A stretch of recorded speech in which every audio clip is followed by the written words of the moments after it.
Bienvenue dans cette sixième vidéo sur le domaine continental et sa dynamique. Nous avons terminé le chapitre 1 de caractérisation du domaine continental. Nous avons terminé le chapitre 2 sur les indices d'un épaississement crustal. La question qui se pose, c'est ce qui s'est passé avant cet épaississement crustal. Et donc, nous allons travailler sur un modèle de formation des chaînes de montagne en prenant comme exemple les Alpes avec quelques petites apartés, par exemple sur les Pyrénées ou l'Himalaya. Donc sur ce chapitre, eh bien, on va montrer, parce qu'il y a un certain nombre d'indices étranges, que probablement il y a eu une océanisation avant, que cet océan a disparu, et que finalement, après la disparition, il y a eu la collision. Donc l'idée, c'est de essayer de comprendre tous ces éléments. Dans un premier temps, on a une première chose qu'on a déjà vue dans les nappes de charriage, c'est qu'il y a des traces d'un océan ancien. Ça s'appelle les complexes ophiolitiques. Alors vous avez un article très intéressant sur l'ENS, le site de l'ENS, sur les différents ophiolites. Alors les complexes ophiolitiques, pour rappel, ce sont des morceaux de domaine océanique que l'on retrouve charriés sur le domaine continental, par exemple dans les Alpes. Alors voilà une, une carte qu'on réutilisera assez régulièrement, qui a été créée par Académie en ligne, qui est une carte très intéressante, où on peut repérer par exemple dans un premier temps le Chenaillet. Le Chenaillet se retrouve en plein milieu du brillant soleil. On retrouve au Chenaillet des choses qui sont à la fois des morceaux probablement de lithosphère océanique et puis des morceaux de fond océanique, de sédiments siliceux, euh, qui sont des radiolarites et qu'on retrouve de manière très étrange puisque ça n'a rien à faire là. L'hypothèse, c'est qu'effectivement, il y a dû y avoir un océan. Et donc là, si c'est vrai, on doit pouvoir retrouver des traces plus complexes, plus complètes sur cette notion d'océan. Alors, la première chose qu'on observe, hein, mais on les observe aussi en Himalaya, on les observe aussi dans le Moyen-Orient, dans toutes les zones de chaînes dites de collision qu'on a déjà identifiées comme étant des chaînes de collision comme les Alpes, eh bien on retrouve ces ophiolites, soit sous forme de nappes de charriage type Chenaillet, avec quasiment un morceau de croûte océanique, de lithosphère océanique, basalte, gabbro et péridotite serpentinisée, soit par exemple au rocher de la Perdrix sous forme de radiolarite. Au mont Crusor, vous avez les mêmes radiolarites, c'est-à-dire ces petites accumulations très fines, schistosées, de tests de radiolaires, hein, qui sont des planctons et qui sont à test, donc leur petite carapace est en silice. Et a priori, on peut retrouver ces tests à 3 ou 4 000 mètres de profondeur, donc ce qui montre bien que avant que ces radiolarites se retrouvent juste à côté du mont Chenaillet, elles étaient à 4 000 mètres de profondeur. Eh bien, on peut faire une analogie d'observation avec ce qui se passe aujourd'hui, et ça c'est très intéressant parce qu'en fait, parfois on n'a pas les infos et on peut comparer avec l'actuel. L'actuel montre que au niveau des dorsales médio-océaniques, type la dorsale médio-atlantique, mais aussi dans le Pacifique, on peut retrouver des basaltes en coussin comme on retrouve au Chenaillet. Un autre élément, c'est qu'on a une faille qui s'appelle la faille de Zema, qui est une faille transformante, hein, qui est le long, qui adapte euh, la dorsale océanique à l'évolution de l'expansion océanique, puisque l'expansion océanique continue au niveau de l'Atlantique.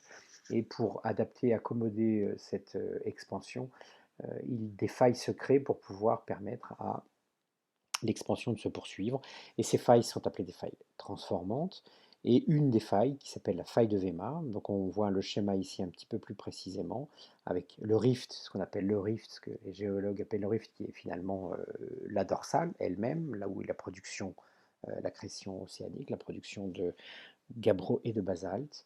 Eh bien, cette faille transformante, hein, avec une évolution des deux morceaux de lithosphère océanique l'un par rapport à l'autre, qui coulissent de manière perpendiculaire, de manière tangentielle, eh bien, quand on regarde ici le bord de cette faille, eh bien, on s'aperçoit qu'il y a d'une part en haut des basaltes en coussin, puis des filons de basalte et de gabbro, un peu comme on a au Chenaillet, mais beaucoup moins. Au Chenaillet, c'est beaucoup moins clair, et la question se pose encore. Et puis ensuite des gabbros, et ensuite des péridontites. Donc on voit bien qu'au fond des océans, on a cette même lithosphère océanique qu'on va retrouver au Chenaillet. Donc les traces d'un océan, oui, il y a les traces d'un océan, on les observe. Donc on va bien identifier le fait que en fait, le Chenaillet, ce sont bien des lambeaux de lithosphère océanique charriés sur les continents et qui sont bien là, les vestiges d'un océan disparu. Donc il ne fait aucun doute aujourd'hui qu'on a bien dans les chaînes, les reliefs, des traces d'un océan disparu. D'abord au niveau de la dorsale et de la plaine abyssale. Voilà comment on peut le représenter, et un schéma qu'il faut quand même pouvoir refaire soi-même avec un domaine océanique complet qu'on peut retrouver à la fois en termes de sédiments, la ligne jaune, et en termes de dorsale, comme au Chenaillet, ou de morceaux de croûte océanique qu'on peut voir, enfin en tout cas de lithosphère océanique qu'on peut retrouver par ailleurs. Ici, j'ai pris ce schéma pour montrer qu'en fait, il s'agissait d'un domaine actuel avec de chaque côté, par exemple, un exemple de océan Atlantique, où de chaque côté de l'océan, nous avons des marches passives, c'est-à-dire les continents qui se trouvent ici, par exemple. On peut imaginer de ce côté-ci l'Amérique et de ce côté-ci l'Europe ou l'Afrique. Le deuxième élément qui est aussi très intéressant, c'est qu'en fait, on sait, et on va le voir un peu de manière plus précise, que dans les marges des continents, enfin des océans, il y a une marge passive. Donc la question c'est, encore une fois, si c'est vrai, on doit retrouver des marges passives dans les Alpes. Alors on va d'abord travailler sur c'est quoi les marges passives. Donc à Bourdoisan, on remarque une structure assez particulière qui ressemble à un rift. C'est quoi un rift? On en voit un actuellement en train de se former dans l'Est africain. Un rift, c'est en fait un phénomène de divergence au niveau de la lithosphère continentale. Et ce phénomène de divergence va créer une perte de matière au centre. Et cette perte de matière va faire des écroulements de blocs rocheux sous forme de failles normales, avec au centre le fossé d'effondrement et les marges au fur et à mesure. Avec ce qu'on appelle ici au centre un graben et en haut, au-dessus, un horst. Au niveau d'un rift, habituellement, et ça a déjà été vu en classe de première S, vous avez un magmatisme avec de type classique, avec du basalte, mais pas encore production de croûte océanique, de lithosphère océanique. Donc au départ, on a un début de magmatisme avec un peu de volcanisme, mais rien de particulier. Donc ça veut dire que si la phase d'expansion, après le rifting, se poursuit, eh bien ce qu'on vient de voir ici et là va à un moment donné devenir passif, s'arrêter de agir, parce que dès que ici au niveau du centre va se produire de la lithosphère océanique, c'est-à-dire qu'il n'y a plus de lithosphère continentale mais au centre de la lithosphère océanique avec du basalte, du gabbro, etc., etc., et une expansion, ce qu'on appelle l'accrétion océanique, et bien ces marges qui sont de chaque côté, qui étaient de chaque côté du rifting, vont devenir passives parce qu'elles sont très peu volcaniques et quasiment pas sismiques. Mais par contre, on retrouvera ces marges-là, on en verra tout à l'heure, ces marges-là vont rester néanmoins une trace de l'ancien rifting. On appelle ça des blocs basculés, puisqu'en fait les blocs vont tomber les uns par rapport aux autres à ce niveau-là, au niveau du rifting. Alors, on a en Europe, et notamment en France, des traces d'un ancien rifting qui s'est arrêté. Exemple dans la Bresse, au nord de Lyon, exemple dans la Limagne, au nord de Clermont-Ferrand, ou exemple l'Alsace, qui est un vaste fossé d'effondrement, dont on voit ici, à droite, une coupe. On reconnaît bien les blocs qui sont tombés les uns après les autres vers le fossé sous forme de blocs de failles dites normales. Et avec l'accumulation de sédiments, c'est encore plus évident qu'au fur et à mesure que les sédiments se déposaient, eh bien, d'autres failles pouvaient se créer qui entraînaient les sédiments au fond du fossé de rifting. Les riftings qui se sont produits en France notamment se sont arrêtés à un moment donné, n'ont pas évolué jusqu'au stade d'océanisation. Bien, maintenant, qu'est-ce qu'on voit au niveau des Alpes? Eh bien, au niveau des Alpes, on a par exemple au niveau du massif du Taillefer, donc de ce côté-ci de la montagne, une sorte de miroir de faille. On a vraiment l'impression que deux blocs rocheux se sont frottés l'un à l'autre et que à la sortie, il y avait une sorte de grande paroi verticale quasiment lisse.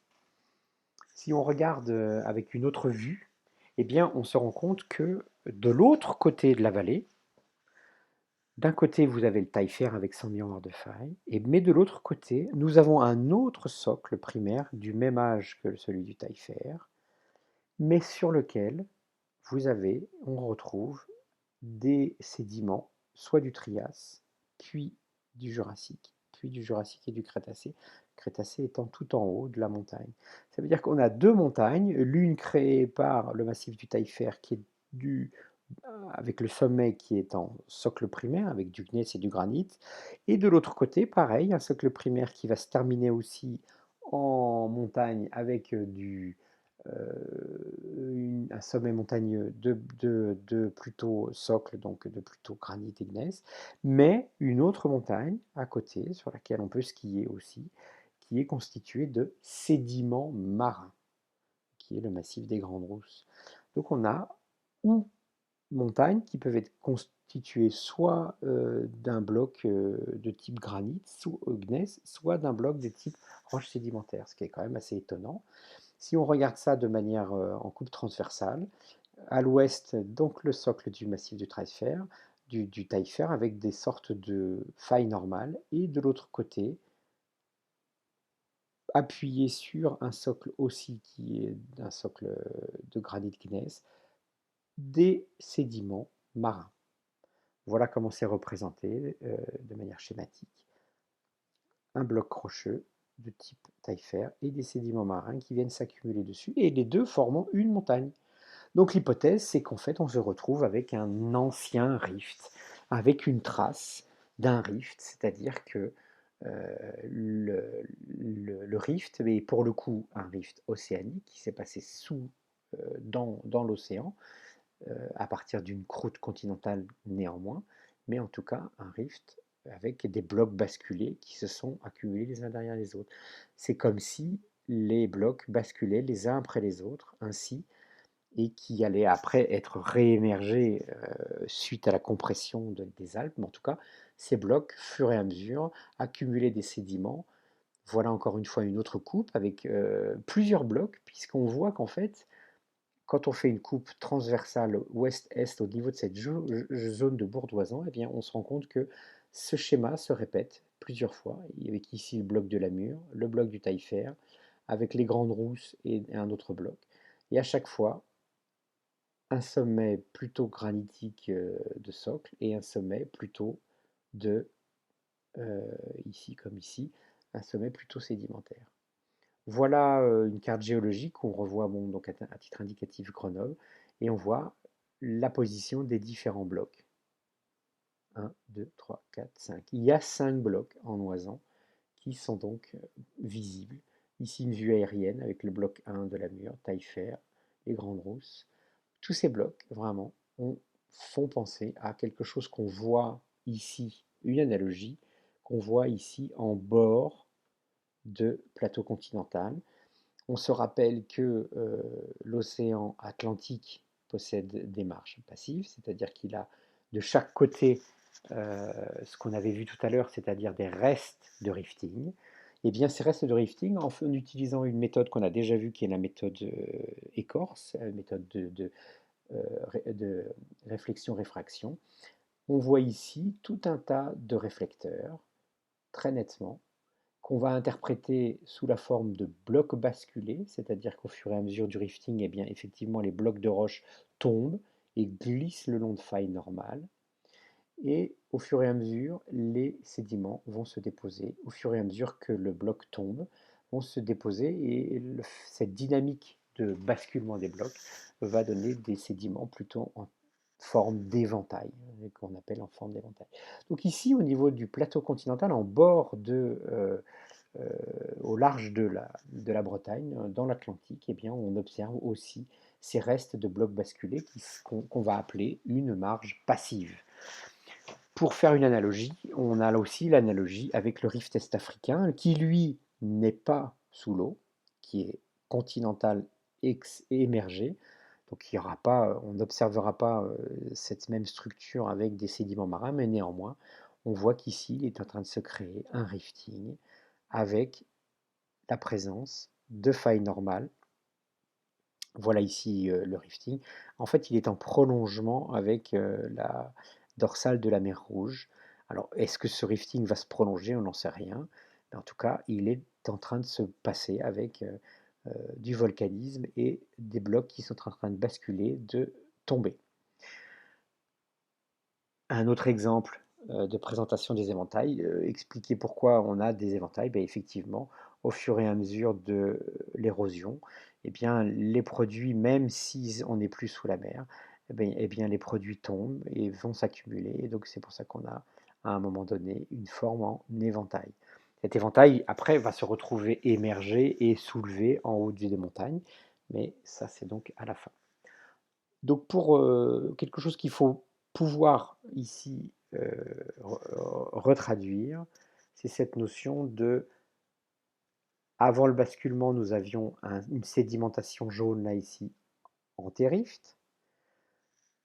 Quand il y a eu le phénomène d'extension, eh bien on a eu un basculement des blocs et donc nous sommes Saint-Rift. Si nous sommes sous l'eau, eh bien, il continue à y avoir dépôt, mais là pour le coup ça va être en éventail, le dépôt de roches. Et puis à la fin, quand le stade océanisation va se déclencher, encore en contexte d'extension en contexte océanique, eh bien, les sédiments post-rift vont être beaucoup plus réguliers. Donc les sédiments en éventail concerneront principalement les sédiments Saint-rift, puisque les sédiments pré-rift sont réguliers, puisqu'ils ont été déposés au fond d'une mer. Voilà quelque chose qu'on retrouve dans les Alpes et qui donc fait penser que on a du côté du Bourdoisan et à d'autres endroits une ancienne marge passive. Voilà la conclusion, et donc toutes ces conclusions, qu'on voit l'océanisation ou les marges passives, font penser qu'il y a bien eu un océan alpin avec des dépôts sur une croûte continentale pré-rift, Saint-rift et post-rift, en bordure du côté de la marge passive. Et cette marche passive est restée jusqu'au moment de la collision, jusqu'au moment du raccourcissement, sous forme de montagne. Bilan qu'on va pouvoir dessiner: un rifting, des sédiments Saint-rift, pré-rift et Saint-rift, des blocs basculés le long de failles normales, un contexte de divergence. Et puis, en complément, qu'est-ce que ça donne aujourd'hui? Si on prend un exemple, vous voyez le prolongement de ce qu'on avait vu tout à l'heure, on est ici sur la marge de Galice, qui est au large de l'Espagne. Eh bien, on reconnaît ces blocs, alors, plus ou moins dans le sens de ce qui avait été décrit préalablement, mais ce n'est pas un problème. Mais on voit bien le reste de ces blocs basculés qui peut-être rejoueront un jour si l'océan Atlantique se referme. Pour l'instant, il est en phase d'extension, avec ici la production de lithosphère océanique.